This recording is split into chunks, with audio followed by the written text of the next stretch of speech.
नमस्कार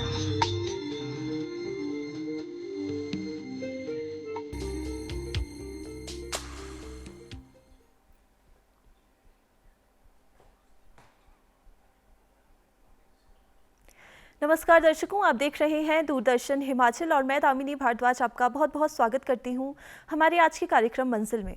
दर्शकों, अपने इस कार्यक्रम में हम प्रयास करते हैं कि आपको आपकी मंजिल तक पहुंचने में हम आपकी थोड़ी सी सहायता कर सके और साथ ही कर सके आपका थोड़ा सा मार्गदर्शन। और दर्शकों, हर बार हम एक नए विषय के साथ आपके सामने उपस्थित होते हैं। उस विषय के बारे में हम बातचीत करते हैं और आपको बताते हैं कि किस तरह से आप उस विषय में आगे जा सकते हैं और किस तरह से अपना फ्यूचर बना सकते हैं।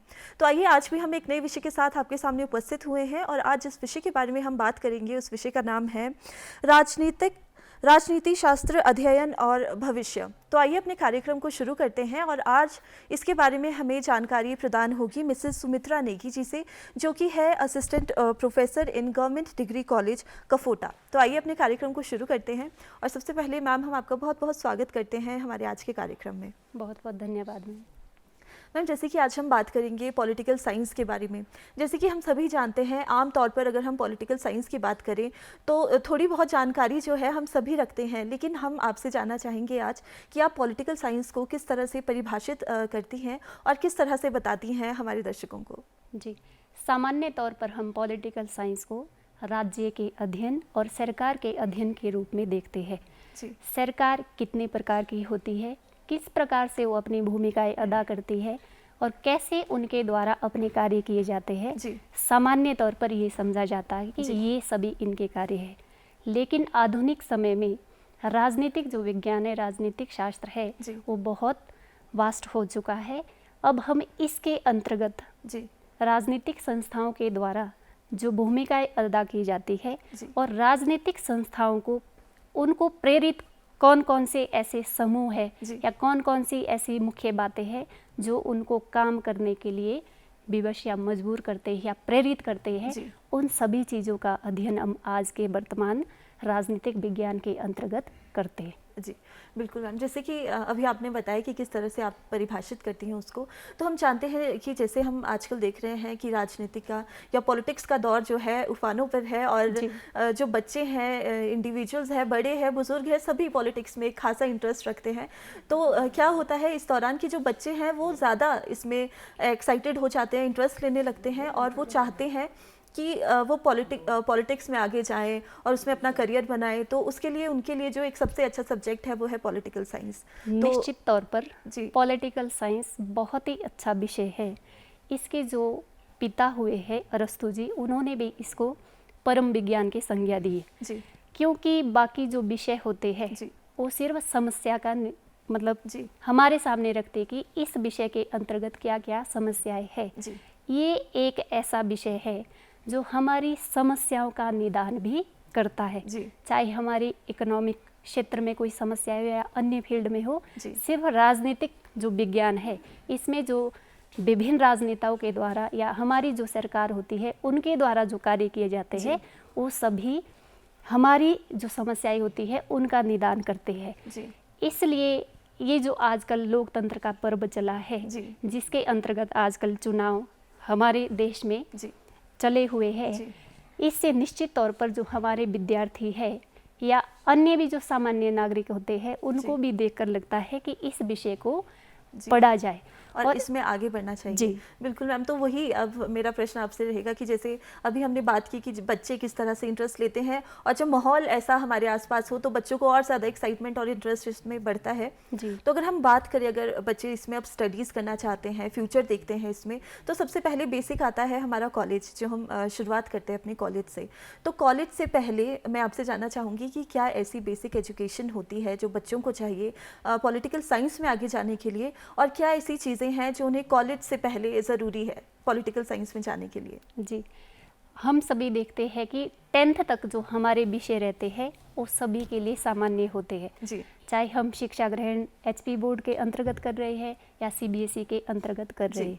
लेकिन जैसे ही हमारी 10th हो जाती है, हम +1 में एडमिशन लेते हैं, तो हमारे पास स्ट्रीम का ऑप्शन रहता है कि हम साइंस लेते हैं, आर्ट्स लेते हैं या कॉमर्स इत्यादि में हम अपना आगे जो ऑप्शन रखना चाहते हैं। पॉलिटिकल साइंस आर्ट्स स्ट्रीम के अंतर्गत आता है।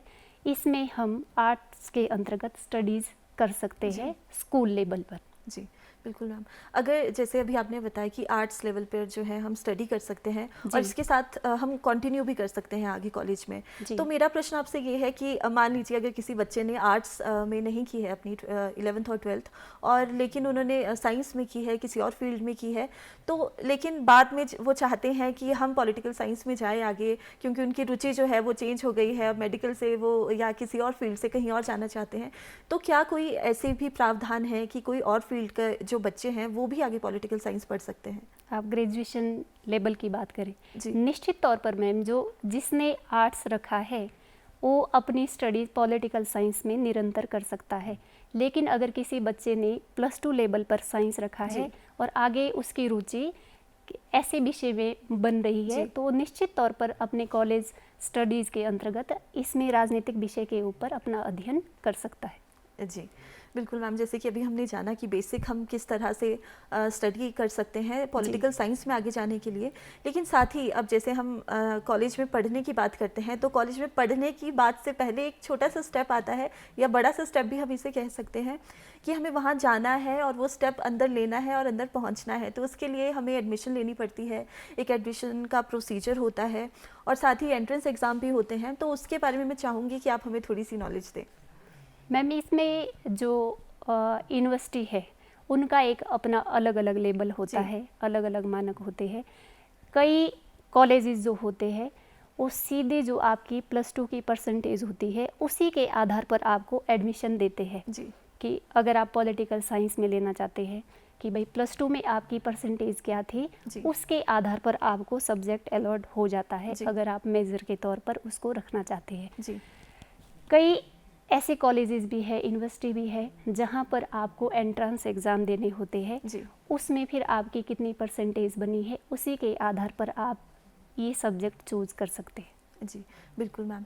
जैसे कि आपने अभी बताया कि परसेंटेज के ऊपर भी डिपेंड करता है, और साथ ही अगर एंट्रेंस एग्ज़ाम कुछ यूनिवर्सिटीज़ में, कुछ कॉलेजेस में होते हैं, वो भी हमें देने पड़ते हैं। तो इसी के साथ मैं जानना चाहूँगी, अब जैसे हमारी एडमिशन हो गई है और बच्चों का इंटरेस्ट है पॉलिटिकल साइंस में, क्योंकि जो जानना चाहते हैं वो ज़्यादा एक्साइटेड रहते हैं और जानना चाहते हैं कि कॉलेज में जब वो जाते हैं, तो जब पॉलिटिकल साइंस वो पढ़ते हैं तो किस तरह के सब्जेक्ट उन्हें पढ़ाए जाते हैं। और अगर हम बात करें कॉलेज की, क्योंकि हमारा बेस उस टाइम फॉर्म हो रहा होता है, तो जब कॉलेज में जाते हैं तो किन बातों पे पॉलिटिकल साइंस के ज़्यादा ध्यान दिया जाता है, किन सब्जेक्ट्स को पढ़ाया जाता है और किस लेवल पे जो बेस है उसको बनाया जाता है?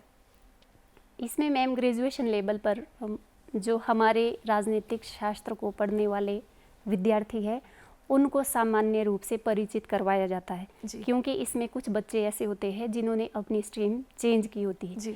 इसके अंतर्गत थोड़ा सा परिचित करवाया जाता है। जैसे पॉलिटिकल साइंस के अंतर्गत थिंकर्स होते हैं, उनके बारे में संक्षिप्त रूप में इसमें पढ़ाई होती है, और हमारी जो तुलनात्मक सरकार है उसके बारे में बताया जाता है, और इसके साथ साथ इंटरनेशनल पॉलिटिक्स उससे थोड़ा सा परिचित कराया जाता है, और इंडियन गवर्नमेंट एंड पॉलिटिक्स के बारे में भी इसके अंतर्गत अध्ययन किया जाता है। जी बिल्कुल मैम। ये जो मतलब हम कहें कि अगर हम इन सब चीज़ों के बारे में पढ़ते हैं तो एक बेस हमारा फॉर्म हो जाता है, और हमें आगे फ्यूचर के लिए ज़्यादा क्लैरिटी मिलती है कि हमें किस चीज़ में आगे बढ़ना है, और हमें जो पॉलिटिकल साइंस की समझ है वो इसी लेवल पे आने लग जाती है।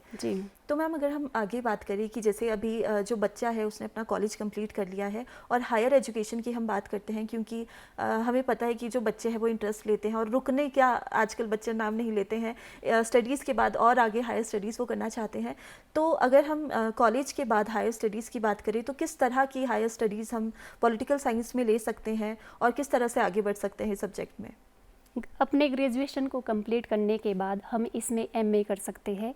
उसके बाद एमफिल भी करते थे, लेकिन जो न्यू एजुकेशन पॉलिसी आई है उसके अंतर्गत ये कहा गया कि भाई अब एमए के बाद सीधी आप पीएचडी कर सकते हैं, तो एमए के बाद हम इसके अंतर्गत पीएचडी कर सकते हैं। जी बिल्कुल मैम। तो जैसे कि अभी आपने एमए और पीएचडी की बात की और एमफिल अभी नहीं करनी पड़ेगी, ये भी एक बड़ी बात है क्योंकि पहले एमफिल करनी पड़ती थी और बच्चों में कन्फ्यूजन रहता है कि किस तरह से हम पीएचडी तक पहुंच सकते हैं, क्या एमफिल करनी पड़ेगी, जैसे कि आपने अभी क्लैरिटी दी। तो इसी के साथ में मैं जानना चाहूँगी जैसे कि अभी हम बेसिक कॉलेज हमने जो है अपना कंप्लीट कर लिया और हायर एजुकेशन के बारे में आपने बताया एमए एमफिल अब नहीं है पीएचडी करने के लिए। तो अगर हम एमए की बात करें तो जब बच्चे एमए में एडमिशन लेते हैं क्योंकि वो थोड़ी सी हायर है और मास्टर्स है, हम उसमें आगे बढ़ते हैं, मतलब अब हम उसमें थोड़ी सी डीप स्टडी करने जा रहे हैं अपने सब्जेक्ट में। तो मेरा सवाल आपसे यही है कि जब एमए में बच्चा जाता है सबसे पहले तो क्या ज़रूरत होती है एंट्रेंस के लिए, उसकी एडमिशन के लिए क्या कोई प्रोसीजर रहता है? और अगर हम बात करें जैसे कॉलेज में हम देखते हैं कि बच्चे काफ़ी हायर परसेंटेज से पास होते हैं, तो क्या उनके लिए कोई कोटा होता है या कोई उनको ऐसी कोई बेनिफिट होता है उस चीज़ का अगर वो हायर एजुकेशन प्राप्त करना चाहे? जब हमने ग्रेजुएशन कर ली है उसके बाद हमने एमए करनी है, मास्टर्स करनी है, तो उसके बाद यूनिवर्सिटी के द्वारा एंट्रेंस एग्ज़ाम कंडक्ट करवाए जाते हैं, जिसको बच्चे जो उन्होंने ग्रेजुएशन तक सिलेबस पढ़ा होता है उसी के आधार पर मैक्सिमम क्वेश्चन पूछे जाते हैं। तो उसकी अगर उसने बहुत अच्छे से तैयारी की है, पहले से उसने उस चीज़ को ढंग से मतलब नोट किया है, अपने उसने नोट्स बनाए हैं, उसी के आधार पर तैयारी की है, तो एंट्रेंस में वो उसके आधार पर अपने अच्छे नंबर लाकर किसी भी यूनिवर्सिटी में दाखिल कर सकता है। इसके अंतर्गत हम ना सिर्फ यूनिवर्सिटी से, कई ऐसे पीजी कॉलेज भी है जो इसके अंतर्गत अपने जो पीजी कोर्सेज है वो भी करवाते हैं। जी बिल्कुल मैम। अगर हम बात करें जैसे अभी हम एमए की बात कर रहे हैं और आपने बताया कि एंट्रेंस अगर वो देते हैं, जो सब्जेक्ट्स उन्होंने कॉलेज में पढ़े हैं उसी पे बेस्ड होता है हमारा एंट्रेंस का एग्ज़ाम और उसी के बेसिस पे जैसे जैसे आपके मार्क्स आते हैं आपको एडमिशन मिलता जाता है। तो इसी के साथ मैम अगर हम बात करें जैसे एमए की हम बात कर रहे हैं, हायर स्टडीज़ की हम बात कर रहे हैं, तो किन चीज़ों पे एमए में ध्यान दिया जाता है? और अगर हम बात करें जैसे हमने बेसिक तो पढ़ लिया है लेकिन इसमें क्या अलग है बीए से, और क्या इसमें किन किन चीज़ों पे ध्यान दिया जाता है और क्या ऐसे नए सब्जेक्ट्स हैं जो इसमें पढ़ाए जाते हैं? इसमें मैम एमए में अब हमें अलग अलग इसमें कोर्सेज पढ़ने पड़ेंगे जी। जैसे इसमें पॉलिटिकल थ्योरीज हो गई, इसके अंतर्गत ये अध्ययन हम करते हैं कि भाई गवर्नमेंट और व्यक्ति उसके बीच कैसे तालमेल बिठाया जाए। गवर्नमेंट हमेशा चाहेगी कि हम ज़्यादा से ज़्यादा क्या करें, शासन करें, और व्यक्ति चाहेगा कि हम ज़्यादा से ज़्यादा स्वतंत्रता प्राप्त करें। पॉलिटिकल जो सिद्धांत है उसके अंतर्गत ये सामंजस्य बिठाने की कोशिश की जाती है कि भाई इन दोनों के बीच सामंजस्य कैसे स्थापित किया जाए, कितनी स्वतंत्रता व्यक्ति को दी जाए, नागरिकों को दी जाए, और कितनी सत्ता सरकार के हाथों में रहे। दूसरी अगर हम बात करते हैं तो इसके अंतर्गत थिंकर्स को हम पढ़ते हैं। उसमें वेस्टर्न थिंकर्स भी है और इंडियन थिंकर्स भी है। थिंकर्स के अंतर्गत ये होता है कि भाई उनके व्यूज है क्या, राज्य क्या है, कैसा होना चाहिए, सरकार कितने प्रकार की होती है, कैसी होनी चाहिए, किसमें कौन सी खूबी है, कौन सी खामियां है, उसके ऊपर वो अपने विचार व्यक्त करते हैं। कईयों का इसमें विचार व्यक्त करने का कल्पनात्मक स्वरूप हो सकता है, कईयों का व्यवहारिक हो सकता है, और ऐसे ही जो हमारे भारतीय विचारक है उन्होंने भी राजनीति से जुड़ी समस्याओं के ऊपर अपने विचार व्यक्त किए जाते हैं। इसके बाद अगर हम बात करते हैं इंटरनेशनल पॉलिटिक्स की, इसके अंतर्गत हम ये स्टडीज़ करते हैं कि एक देश दूसरे देश के साथ कैसे व्यवहार करता है, कौन कौन से ऐसे तत्व होते हैं जिनको मद्देनजर रखते हुए हमें दूसरे देश के साथ व्यवहार करना है, किन कूटनीति का सहायता लेकर या कौन से ऐसे हम जुगाड़ कर सकते हैं जिससे हम अपने हितों को बरकरार रखते हुए दूसरे देश के साथ संबंधों को बेहतर कर सकते हैं।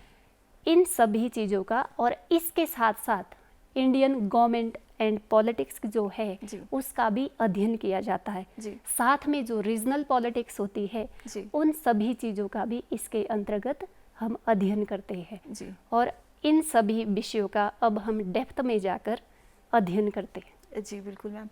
मतलब कहा जाए कि जिस भी फील्ड में हमें आगे जाना है या जिस भी हम फील्ड में मास्टरी करना चाहते हैं, उस फील्ड के बारे में हमें ज़्यादा डीपर नॉलेज मिलती है और ज़्यादा अच्छी और बेहतरीन जो नॉलेज है वो हम इसमें प्राप्त कर सकते हैं। जी तो मैम इसी के साथ अगर हम बात करें कि जैसे हम एमए में हमें जो है जितना हमें नॉलेज चाहिए उस सब्जेक्ट में आगे जाने के लिए वो तो हमें मिल जाता है।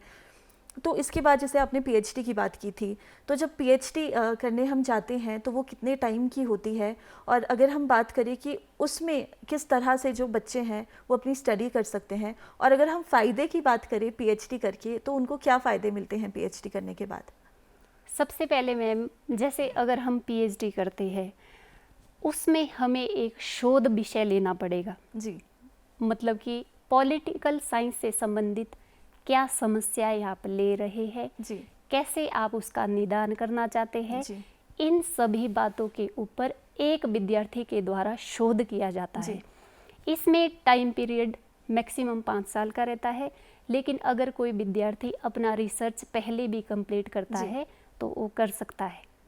इसके बेनिफिट की जो आप बात करते हैं, सबसे बड़ा बेनिफिट तो यही है कि उसको अधिक ज्ञान की प्राप्ति हो जाती है और उसके बाद वो यूनिवर्सिटी में अपने जो करियर की शुरुआत है वो कर सकते हैं एज ए असिस्टेंट प्रोफेसर के रूप में, प्रोफेसर के रूप में। जी जी बिल्कुल मैम। जैसे कि अभी आपने रिसर्च वर्क की बात कही थी, तो बच्चों को जो है बहुत मेहनत भी करनी पड़ती है और रिसर्च भी करनी पड़ती है। तो इसी के साथ अगर हम बात करें, हमने इतने कॉलेजेस की बात, हमने एजुकेशन की बात की, हमने बेसिक कॉलेज की बात की, हमने हायर एजुकेशन की बात की और पीएचडी की भी बात की, लेकिन साथ ही अगर हम बात करें अब की ये सारी एजुकेशन के बारे में, तो जो हमारे दर्शक हैं उनको नॉलेज मिल गई है, हमारे जो स्टूडेंट्स देख रहे हैं उनको भी इतनी नॉलेज मिल गई है कि क्या आप कोर्स कर सकते हैं और क्या क्या सब्जेक्ट्स उसमें पढ़ाए जाते हैं और किन किन बातों पे आपको ध्यान दिया जाता है। लेकिन इसी के साथ मैम हम अगर अब बात करें कि जो बच्चे हैं वो कहाँ से पढ़ सकते हैं, अगर हम हिमाचल की बात करें, क्योंकि एजुकेशन लेना एक बहुत इम्पॉर्टेंट पार्ट है एक स्टूडेंट की लाइफ का या किसी की भी लाइफ का, तो वो जो एजुकेशन अगर हम हिमाचल में बात करें कहाँ से प्राप्त कर सकते हैं और किन किन जगहों से प्राप्त कर सकते हैं? हिमाचल के अंतर्गत एक तो सेंटर यूनिवर्सिटी है जी, वहाँ पे विद्यार्थी जाकर पॉलिटिकल साइंस का अध्ययन कर सकते हैं। जी। दूसरे एचपीयू, वहाँ पे जाकर भी पॉलिटिकल साइंस में अध्ययन कर सकते हैं। इसके साथ साथ बहुत सारे पीजी कॉलेजेस भी हेडक्वार्टर लेवल पर, और आज की डेट में तो जो हमारा रूरल एरिया है वहाँ पर भी ऐसी सुविधाएं बच्चों के लिए उपलब्ध हुई है जहाँ पे जाकर हम अपनी पढ़ाई कंप्लीट कर सकते हैं। लेकिन कई बारी क्या स्थितियाँ बन जाती है कि भाई हम रेगुलर तौर पर अपनी स्टडीज़ को कंप्लीट नहीं कर सकते हैं, कंटिन्यू नहीं कर सकते हैं, तो डिस्टेंस के माध्यम से भी विद्यार्थी अपनी पढ़ाई को जारी रख सकता है, प्राइवेट भी कर सकता है। इसमें ऐसा नहीं है कि ज़रूरी तौर पर या आवश्यक तौर पर आपको रेगुलर ही अपनी स्टडीज़ करनी। जी बिल्कुल। मेरा प्रश्न आपसे अगला यही था और मैं यही जानना चाह रही थी कि जैसे अभी आपने डिस्टेंस एजुकेशन की बात की, तो जब हम डिस्टेंस एजुकेशन की बात करते हैं तो कई बार क्या होता है, जब हम डिस्टेंस एजुकेशन करते हैं और आगे अगर हम उसकी बात करें तो कहीं उसका बेनिफिट मिलता है और कहीं उसका बेनिफिट नहीं मिलता है। कुछ अगर हम डिग्रीज़ की बात कर रहे हैं, डिप्लोमा की बात कर रहे हैं डिस्टेंस एजुकेशन में, तो अगर हम पॉलिटिकल साइंस में डिस्टेंस एजुकेशन प्राप्त कर रहे हैं तो क्या कोई इसकी आगे डीमेरिट्स है या कोई मेरिट्स है आगे? हम एमए या मास्टर रेगुलर करें, प्राइवेट करें या डिस्टेंस से करें, इसकी मान्यता एक बराबर है। सिर्फ ध्यान हमने ये रखना है कि जिस कॉलेज से, जिस यूनिवर्सिटी से हम अपनी डिग्री कंप्लीट कर रहे हैं वो यूजीसी के मानक के अनुसार हो। बाकी इसके बाद जो हमने मास्टर की है उसकी मान्यता एक बराबर। जी बिल्कुल मैम।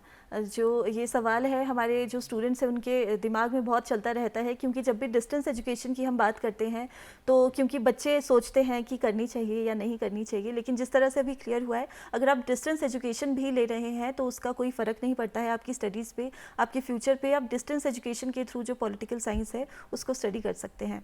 तो मैम अगर हम आगे बात करें, जैसे कि अभी कॉलेज हो गया, हमारी स्टडीज़ कंप्लीट हो गई और बच्चों ने अच्छे से अपनी जो है डिग्री कर ली, लेकिन अब इसके बाद जो बच्चों के मन में एक प्रश्न आता है और सबसे पहला प्रश्न जो आता है कि अब इसमें फ्यूचर क्या है, अब इसमें आगे हमारी जॉब्स कहाँ हैं? क्योंकि जब मुझे लगता है बच्चे कॉलेज में जाते हैं तो उनका पहला दिमाग में यही रहता है कि हम इसके बाद नौकरी करेंगे, जाके जॉब्स करेंगे।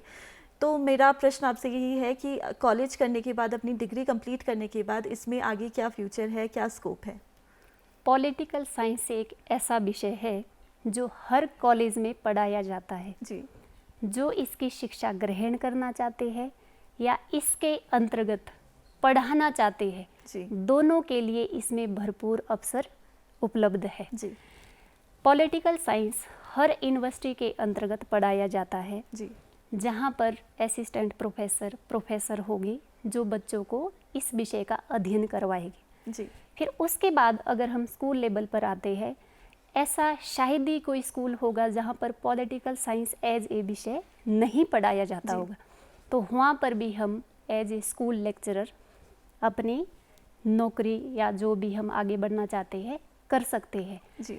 इसके साथ साथ टीचिंग में भी और नॉन टीचिंग जो जॉब्स होती है, यूपीएससी से लेकर जो हमारी स्टेट लेवल तक प्रतियोगिताएं जो करवाई जाती है, उसमें हमेशा जो राजनीतिक विज्ञान है उससे संबंधित प्रश्न अवश्य पूछे जाते हैं। तो जिस भी विद्यार्थी ने इसमें आगे अपना कैरियर देखना है उसके लिए निश्चित तौर पर इसमें बहुत ज़्यादा अवसर अन्यों के मुकाबले उपलब्ध है। जी बिल्कुल मैम। अगर मैम इसके बाद हम बात करें, जैसे कि अभी हमने स्टूडेंट्स की बात कर ली कि स्टूडेंट्स को किस तरह से आगे जाना चाहिए, आपने स्कोप के बारे में बताया, फ्यूचर के बारे में बताया कि टीचिंग में भी जा सकते हैं, नॉन टीचिंग भी जा सकते हैं, और पॉलिटिकल साइंस की अगर हम बात करें तो बहुत इम्पोर्टेंस रहता है पॉलिटिकल साइंस का आम लाइफ में भी, रोज़मर्रा की ज़िंदगी में।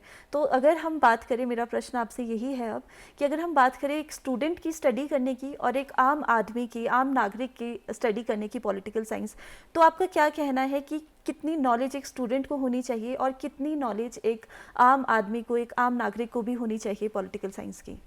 पॉलिटिकल साइंस एक ऐसा विषय है जो विद्यार्थियों के साथ साथ जो सामान्य नागरिक है उसके लिए भी उतना ही उपयोगी है, उतना ही फायदेमंद है। जी। जैसे आपने बात भी की थी कि भाई आजकल लोकतंत्र के अंतर्गत जो चुनाव पद्धति या चुनाव करवाए जा रहे हैं, इसमें लोग बढ़ चढ़कर अपनी भागीदारी कर रहे हैं। स्टूडेंट के लिए तो एक कैरियर के हिसाब से ये ऑप्शन बहुत अच्छा हो सकता है, लेकिन सामान्य नागरिक के हिसाब से राजनीतिक शास्त्र की जानकारी होना बहुत ही आवश्यक है। क्योंकि अब राजतंत्र नहीं रहा, लोकतांत्रिक व्यवस्था हमारे देश में है। लोकतांत्रिक व्यवस्था के अंतर्गत हमारी जो भी परेशानियां होगी, जो भी तकलीफ होगी, उनको हमने कैसे करके सरकार तक पहुंचाना है, क्या उसके तरीके हो सकते हैं, क्या हमारे अधिकार है, किन किन डिमांड्स को हम सरकार से पूरा करवा सकते हैं और क्या हमारे देश के प्रति फर्ज है, इन सभी चीज़ों की जानकारी हमें प्राप्त होती है। अगर सामान्य नागरिकों को इन सभी बातों का पता होगा तभी वो एज ए नागरिक, एज ए मतदाता अपनी भूमिका को बहुत अच्छे से निभा सकता है। कि कई बारी क्या होता है कि भाई हम अपनी डिमांड्स को लेकर इतने सशक्त हो जाते हैं कि मतलब जिद करने लगते हैं कि सरकार हमारी डिमांड्स को पूरा करे। अगर आपको इस विषय की समझ होगी तो आप ये समझने में कामयाब हो जाएंगे कि कितनी डिमांड हमें रखनी चाहिए, सरकार के लिए कितनी ये ऐसे है जो हमारी डिमांड को ये फुलफिल कर सकते हैं और क्या सरकार की मजबूरियां रह सकती है कि वो हमारे डिमांड्स को पूरा नहीं कर सकते हैं। इसलिए निश्चित तौर पर जो सामान्य नागरिक है उनको पॉलिटिकल साइंस को अवश्य पढ़ना चाहिए, समझना चाहिए। जी बिल्कुल मैम, कितनी अच्छी बात आपने बताई है कि अगर हम इस सब्जेक्ट के बारे में समझ रखते हैं तो हमें पता चलता है कि कितनी हमें जो डिमांड्स है वो रखनी चाहिए, कितनी हमारी सुनेंगे और जो सुन नहीं रहे हैं वो क्यों नहीं सुन रहे हैं, और इसी के लिए नॉलेज होना ज़रूरी है स्टूडेंट्स को भी और आम नागरिकों को भी। तो मैम इसी के साथ, जैसे कि आप असिस्टेंट प्रोफेसर हैं, हम जानते हैं, तो जब भी हम ऐसे पद पे पहुंचते हैं तो उसके लिए हमें कई सारी तैयारियां करनी पड़ती है और जो कई सारी चीज़ें हैं उनसे चैलेंजेस हैं उनका सामना भी करना पड़ता है। तो मेरा प्रश्न आपसे ये है कि आपने किस तरह से प्रिपरेशन की थी और क्या हमारे बच्चे जो आगे बढ़ना चाहते हैं पॉलिटिकल साइंस में या किसी भी एंट्रेंस देना चाहते हैं कोई भी, उसमें किस तरह से आगे बढ़े और किन किन बातों का ध्यान रखे एंट्रेंस देती बार? जी मैम, मेरी जो स्कूलिंग है वो गांव से गवर्नमेंट सीनियर सेकेंडरी स्कूल कोटीबोन से हुई।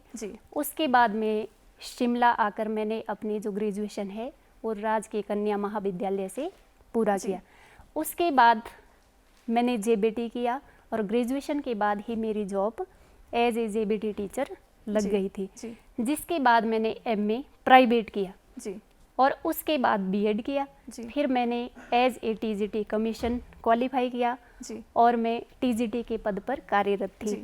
उसी के दौरान मैंने अपनी जो हायर स्टडीज़ है उसको आगे कंटिन्यू किया, सेट क्वालिफाई किया, नेट क्वालिफाई किया और फिर फर्स्ट अटेम्प्ट में मैंने कॉलेज कैडर का कमीशन भी क्वालिफाई करके मतलब मैं इस पद पर आई हूँ। निश्चित तौर पर मैम इस सफ़र में बहुत सारी परेशानियाँ भी आती है, लेकिन वो आप पर डिपेंड होता है कि आप उसको परेशानियाँ समझते हैं या ऐसा मौका कि आपको और निखरने का मौका दे सकता है। जी बिल्कुल मैम, जैसे कि अभी आपने कहा कि हमारे पास समय की थोड़ी सी कमी रहती है, तो जैसे कि अभी आपने कहा कि चैलेंजेस को हम किस तरह से फेस करते हैं, उन्हें पॉजिटिवली लेते हैं या नेगेटिवली लेते हैं, वो इंडिविजुअल पे डिपेंड करता है। और हमें मुझे लगता है कि हर आदमी को, हर इंडिविजुअल को पॉजिटिवली ही चैलेंजेस को लेना चाहिए और आगे बढ़ते रहना चाहिए। जी साथ मैम, हम आपका बहुत बहुत धन्यवाद करना चाहेंगे हमारे आज के कार्यक्रम में आने के लिए और हमें इतनी अच्छी जानकारी देने के लिए। आपका बहुत बहुत धन्यवाद। शुक्रिया मैम। और इसी के साथ मैं धन्यवाद करना चाहूँगी अपने दर्शकों का हमारे कार्यक्रम में आज हमारे साथ बने रहने के लिए। इसी के साथ अभी के लिए हम आपसे लेंगे इजाज़त, लेकिन अगली बार आपसे फिर होगी मुलाकात। तब तक के लिए आप देखते रहिए दूरदर्शन हिमाचल। नमस्कार।